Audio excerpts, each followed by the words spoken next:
The war with Iran has been a major setback for the United States. None of its main objectives have been achieved. The Iranian government is still in power. Its nuclear stockpile remains in place. Its missile and drone capabilities are largely intact. At the same time, Tehran has shown that it can disrupt traffic through the Strait of Hormuz whenever it wants, giving it the ability to cause serious economic damage to its neighbors and beyond. Welcome everyone to Caspian Report. I'm your host Shirvan, and today's episode is one I've been looking forward to. The Strait of Hormuz, that's the conversation everyone is having these days. This is what the situation looks like right now in real time. Ships are lining up to pay the toll and cross the strait, but the number of vessels going in and out is considerably lower than before. This shows ships inbound and these are the ships outbound. Meanwhile, this is the section that's been closed off by Iran. Any commercial vessel passing through it without having talked it over with Iran will get targeted by them. Let me just filter the incidents. So this right here shows places where ships were targeted. By the way, this interface is from our own app, Delta Sweep. It tracks AIS feeds in real time and allows you to monitor activity in the Strait of Hormuz with unmatched clarity. You can try it out for yourself at deltasweep.com. Anyway, tracking these ships is quite difficult. There's a lot of gray zoning here. Some ships turn off their tracking systems, others change flags and names, and still others essentially transfer cargo at sea, thereby bypassing sanctions. These activities create a shadow fleet of sorts in and around the Strait of Hormuz. It's just something to keep in mind. Zooming out, you can see which countries are the most affected by the closure of the strait and which are the least affected. Interesting, America is among the least troubled.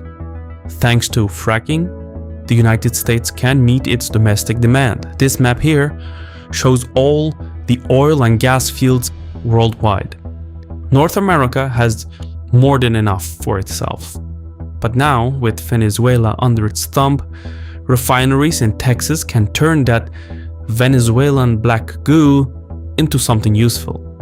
So perhaps years from now, we could see Venezuelan oil reaching European markets via the United States. But right now, with the closing of the Strait of Hormuz, some of America's allies are under stress, particularly Japan, South Korea, the Philippines, Thailand, and much of Europe. If these countries cannot restore stable energy flows, their stockpiles will run out in a matter of months. And so when Trump asks European and Asian allies to step up, to send warships and help open the strait, he does make a point. Those countries need the oil and gas from the Persian Gulf more than America, but none of them want to get their hands dirty. So why then does Trump still want to open the straits? Well, energy markets will eventually compensate. Even if America has enough oil to meet its own domestic needs, prices will surge eventually when global markets shift. Also, while Trump has used tough rhetoric towards allies, he cannot allow these allies to weaken to the point that it would affect their capabilities. This right here shows all the most important US military bases abroad. If these host nations were to decline, it's really the entire American security umbrella that would take a hit. Without those allies, we would see a downgrade in US power projection. So in many ways, the Hormuz crisis is very much similar to the Suez Crisis of 1956, which marked the end of the British and French empires. If America continues to act recklessly, the Hormuz crisis could set in motion the end of its empire. So Trump wants to avoid that at all costs. Which brings us to the present situation with Trump negotiating for an exit strategy. Now, for Israel, none of that matters. Israel lives in an entirely different geopolitical plane. For the government of Netanyahu, Trump's deal with Iran creates anxiety because they would be expected to live with the consequences of a deal they did not negotiate. Not surprisingly, this is generating friction between Trump and Netanyahu. Now, that sounds like a very weird thing to say. At large, Trump has been a superb ally to Israel, truly one of a kind. He's delivered plenty of political wins to Netanyahu. He's recognized Jerusalem as Israel's capital, moved the US embassy there. He's recognized Israeli sovereignty over the Golan Heights and continued military support to Israel overall. In fact, Trump's support for Israel has been so profound that he may actually be more popular in Israel than Netanyahu is. But Israel, and particularly Netanyahu's government, has many vulnerabilities and shortcomings. Mainly, none of the battlefield victories that Israel has scored in recent years have translated into political gains. None. Israel has been unable to decisively crush Iran, Hezbollah, or even Hamas. And so Netanyahu needs Trump's support now more than ever. But the two have wildly different interests, and those discrepancies are steadily surfacing as we're now entering the endgame phase. The real test is now the Iran-US negotiations and how they're moving toward a memorandum of understanding. And based on what we know from open source intelligence, the new deal with Iran will be perceived by Israeli policymakers, including Netanyahu and his political opponents, as a lose-lose. This graph shows the main talking points, the points of contention. The black dots represent US positions, while the red ones illustrates Iran's. The sticking points range from Iran's nuclear program and the Strait of Hormuz to sanctions relief and security guarantees, but also ceasefire in Lebanon and war reparations. The deal Trump is working on will have the Iranian theocracy and the IRGC remain in place. In fact, the post-war government in Tehran will be even more hardline than before, and there will be no conditions for regime change down the line. What's more, the Iranian government is now more cohesive than ever before, and above all, they've set a precedent by withstanding a major US attack, and while doing so, coming up with a new weapon of deterrence, namely the ability to close the Strait of Hormuz. Equally important, despite the massive US bombing campaign, Iran has shown that no country can impose serious restrictions on its nuclear infrastructure. Let me quickly enable the nuclear sites. So, Natanz, for instance, which is here, was bombed quite heavily, but it's already showing signs of restoration. Meanwhile, Pickaxe Mountain, which is to its south, is believed to hold the missing 400 kilos of enriched uranium. 60% enriched to be exact, which is very close to weapons grade in technical terms. With just a little more refining, Iran will have enough material to make about a dozen bombs, nuclear bombs. But Pickaxe Mountain is too deep for even the most sophisticated bunker buster, so it was largely left intact. Anyway, the fact that Iran survived months of unseen levels of bombardment has set an important precedent. What we have now is an Iran that is more confident than before, more willing to take risks, less fearful. And in the years to come, as the country regains access to its frozen assets, we will see an Iran that is way stronger than today. Every dollar released today could be tomorrow's drone, proxy operative, or missile. And after rebuilding and expanding its conventional capabilities and asymmetric capabilities, we will see an Iran that is somewhat untouchable.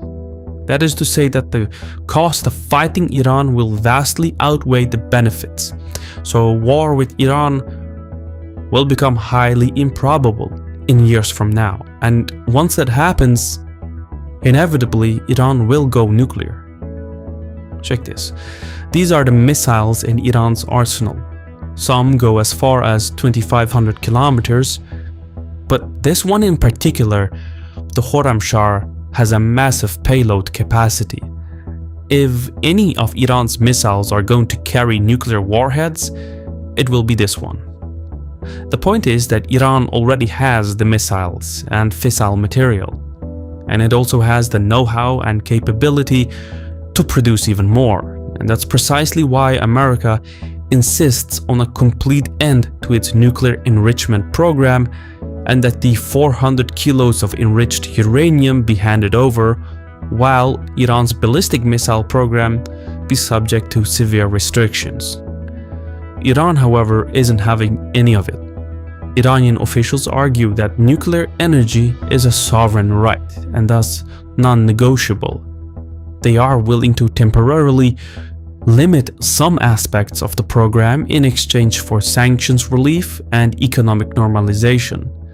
As this graph shows, the talking points are extremely complex, and with zero trust between the parties, it is simply impossible to bridge the gaps in a matter of weeks. Addressing each and every sticking point is going to take time, lots of time. What Iran is lacking currently is deterrence. But with Trump's deal and the lifting of the sanctions, Iran will rebuild its economy, infrastructure, and of course deterrence. It will take time, yes, but what is a decade or two in the grand scheme of things, really? For Israel, this is a nightmare.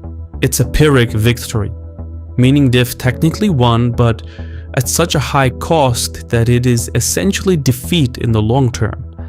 And that's precisely what Netanyahu is trying to undo or prevent. But while Netanyahu may have had key influence up to this point, especially in initiating the US-Iran war, he has little to say as to how or when the conflict ends. The negotiations are primarily between Washington and Tehran. Israel is not driving the process, and this feed right here confirms as much. If the Memorandum of Understanding is signed and it plays out exactly or as fluently as agreed upon, hostilities between the United States and Iran will gradually cease.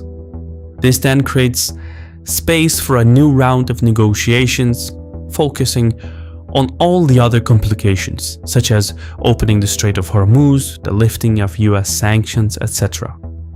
If everything goes flawlessly, then eventually the process will lead to the normalization of relations between Iran and the US.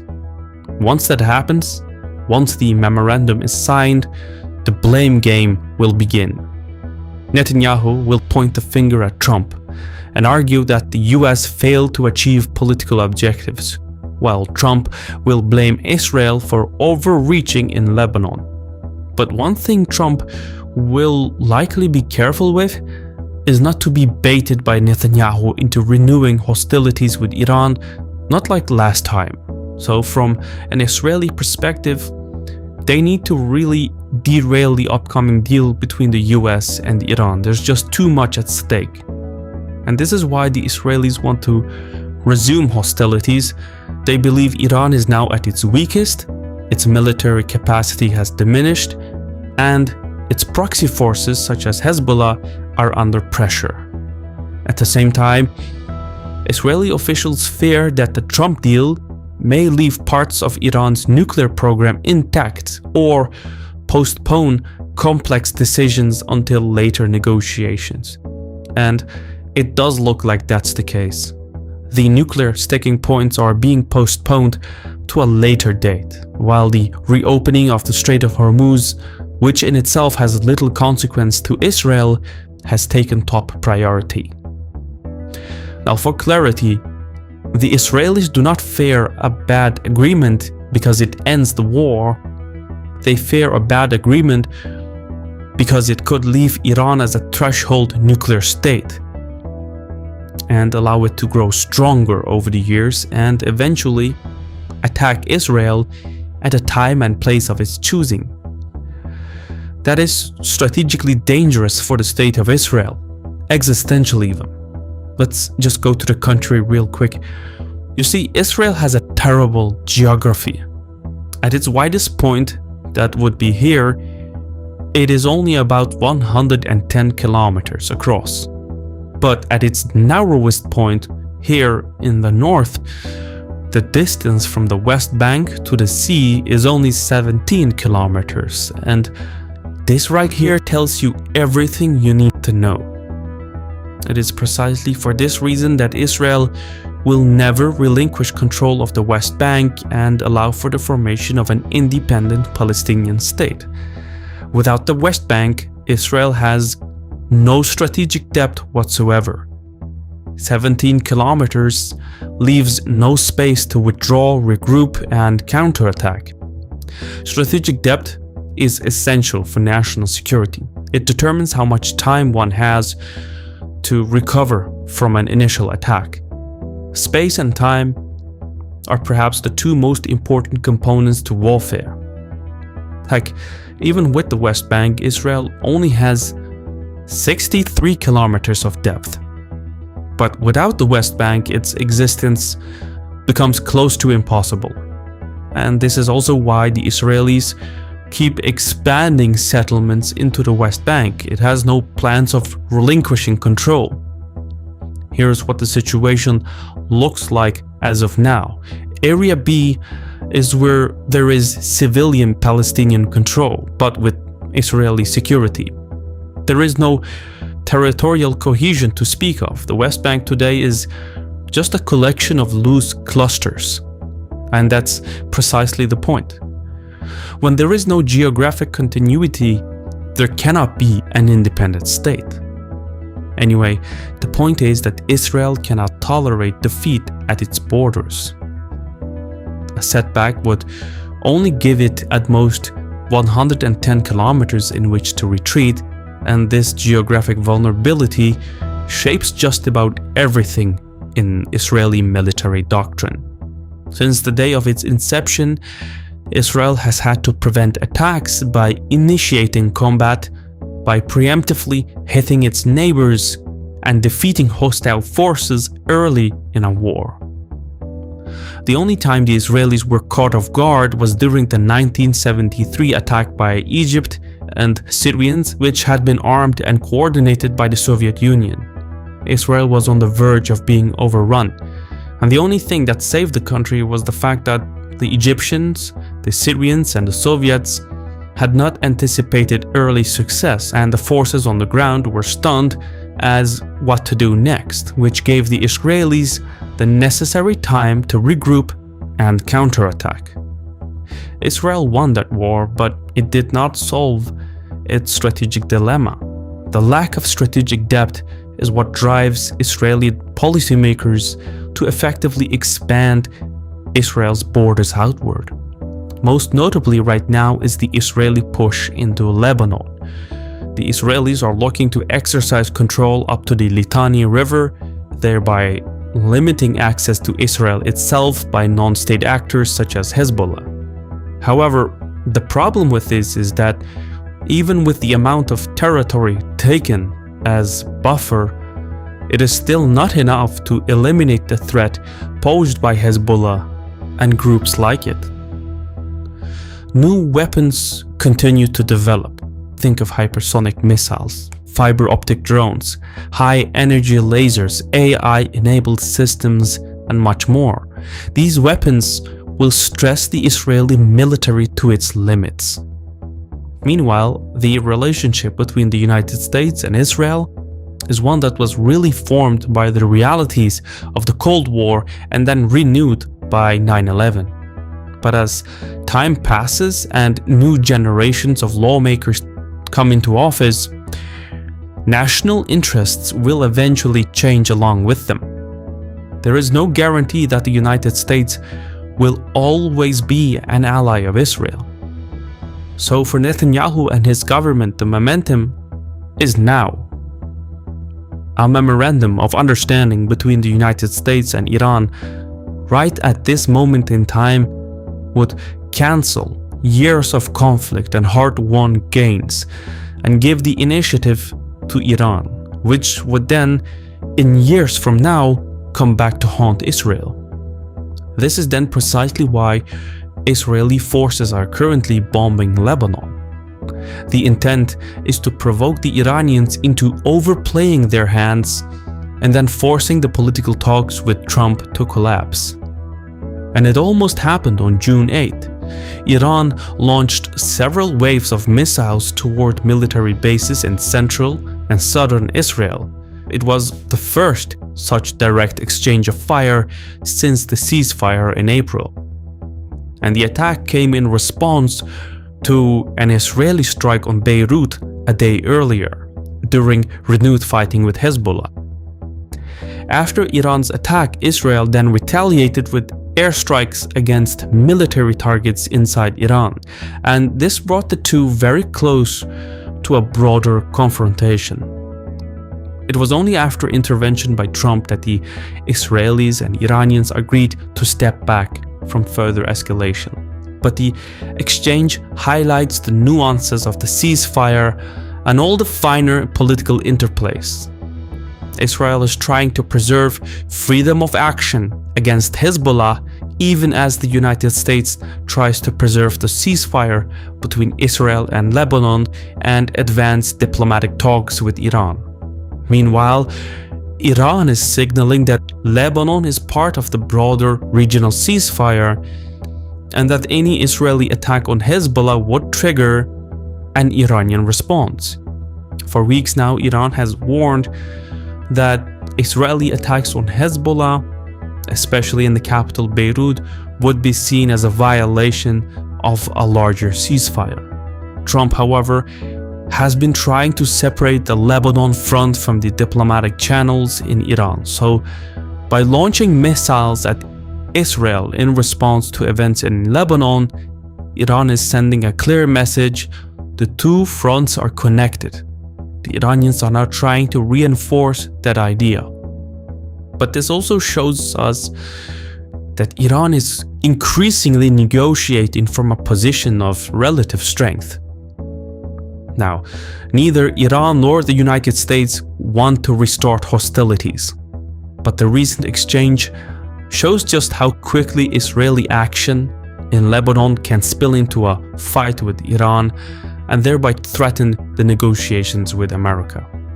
But what's more, in October, possibly sooner, Israel will hold elections.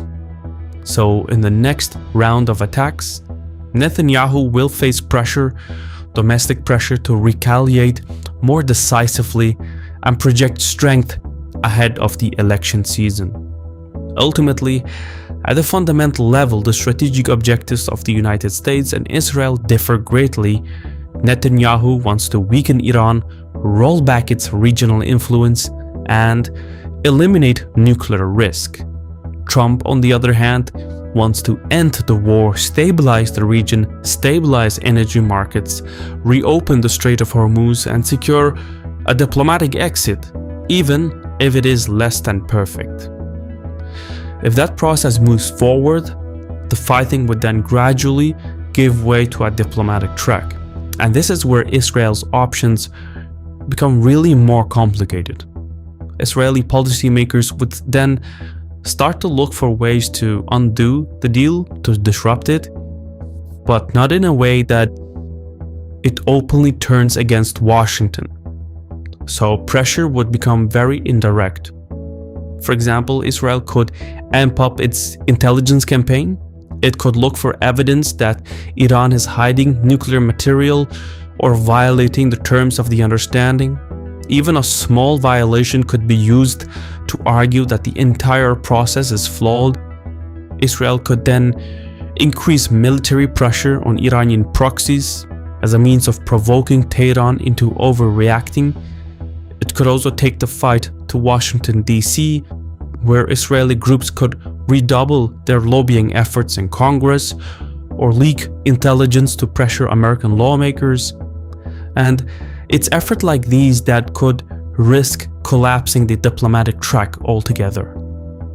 So while American policymakers see a deal with Iran as the end of a crisis, the Israelis see it as the beginning of something even more dangerous. Now, before we wrap up, a quick note about Delta Sweep. Everything you saw in this episode is available inside the platform. It brings together maps, live data, maritime traffic, military activity, infrastructure, and open source intelligence into one dashboard. And frankly, that's how we've been able to spot unusual developments before they're reported by the mainstream headlines. And by signing up, you can get access to the very same dashboard. If you go to the annual plan, the price is just $6 a month. But that price will not stay there forever. As we add more tools, more data layers, and more features, the price will go up permanently. So this is the cheapest Delta Sweep will ever be. And anyone who signs up in the next 7 days will have that $6 a month locked in for as long as their account is active. So even in 5 or 10 years, your price will remain the same. There is a 7-day trial at sign up, so don't overthink it. Try it and see for yourself. The value you get is insane. Go to deltasweep.com and get that early bird discount. Anyway, that's all we have for today. Thank you for watching and sticking with us until the end. And Sahol.